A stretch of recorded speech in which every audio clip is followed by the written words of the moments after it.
अस्सलाम वालेकुम। मेरा नाम अली रज़ा मेहर एडवोकेट। अदलिया, इलेक्शन कमीशन और इस्टेब्लिशमेंट सियासत से दूर ही रहें तो इसी में उनकी इज्जत है। ये बात कल अमीर जमात इस्लामी सिराजुल हक साहब ने मीडिया से टॉक करते हुए फरमाई।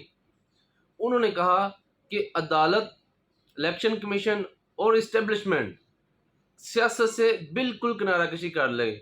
इलेक्शन करवाने में अगर अदारों की मुदाखलत हुई तो इंतखाबात को मुल्क में कोई भी नहीं एक्सेप्ट करेगा। ये बात सिराजुल हक साहब की आवाज़ नहीं है, सिर्फ ये 24 करोड़ पाकिस्तानियों की आवाज़ है कि इन अदारों को, जिनका नाम बिलखसूस उन्होंने लिया, इनको सियासत से बिल्कुल किनारा कशी कर लेनी चाहिए। अब आप इनकी ड्यूटीज़ को देखें कि इनकी असल में ड्यूटीज़ हैं क्या, इनको किस मकसद के लिए पाकिस्तान में प्रमोट दिया गया है, तो वो आप हैरान रह जाएंगे।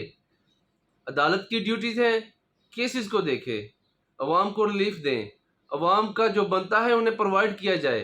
अदालतों में आप आकर देखें तो हज़ारों केसेस, हज़ारों नहीं लाखों की तादाद में केसेस जो हैं वो पेंडिंग पड़े हुए हैं।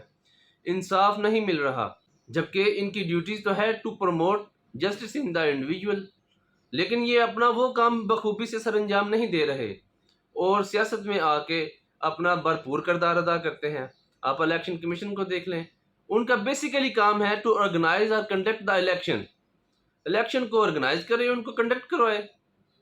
इस्टेब्लिशमेंट का क्या काम है, सियासत में इनका क्या लेना देना है, इनकी असल में ड्यूटीज़ हैं क्या, वो आप भी जानते हैं, मैं भी जानता हूँ, लेकिन अपनी ड्यूटीज़ को ये अच्छे तरीके से सर अंजाम नहीं दे रहे और आकर सियासत में अपना भरपूर किरदार अदा करते हैं।